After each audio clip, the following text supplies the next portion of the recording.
This is Kathy Hart at Art from the Heart and the Midwives Nursery. And today I'm going to be talking to you about how to root and grow your epiphyllum cactus. Today I'm going to talk to you about a little bit about epiphyllum cactus. These are some cuttings, and this is what, if you order from me, this is what you're going to get in the mail, is something that looks like this. I want to talk to you a little bit about the different growth habitats of each, so I'm going to take these out of the water for a minute.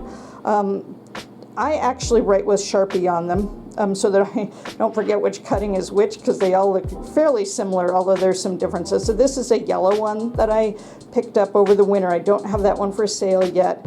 This is a Chichicastanago. And I think I'm saying that correctly, and it's a wavier one, and I got this one in the Sonora Desert. You see it even sends out roots on the top, so this one's kind of interesting. Again, these are all fresh cuttings, so they are not rooted yet. This is what yours will look like when I get them to you if you buy unrooted. This is a day blooming one, and this is a night blooming one, or the popular Queen of the Night one.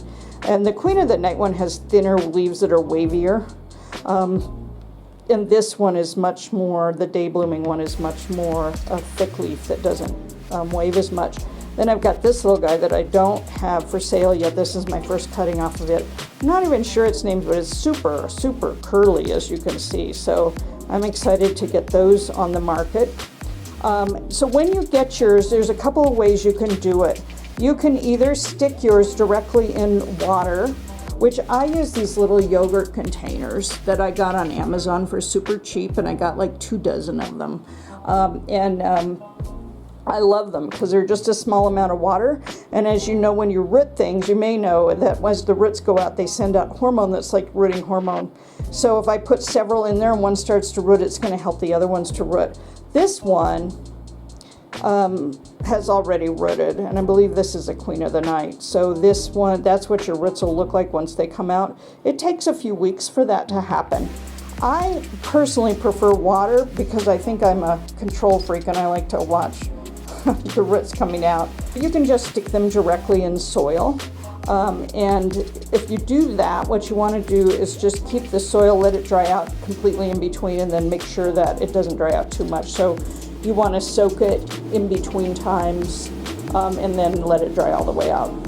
And this one, again, has been transplanted. Actually, I started it in here, but transplanted in there, but you can do direct.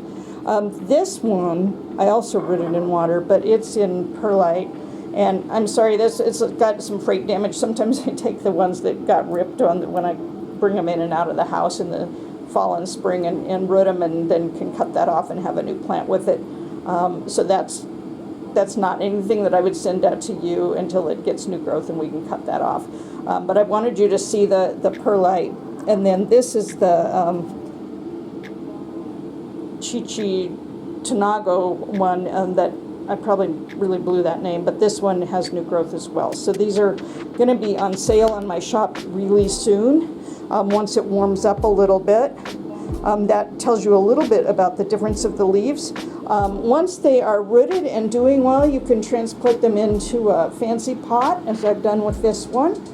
And this is the yellow one. This one sits in a south window, but also has some covering on it. So they don't like direct sunlight. They prefer indirect sunlight.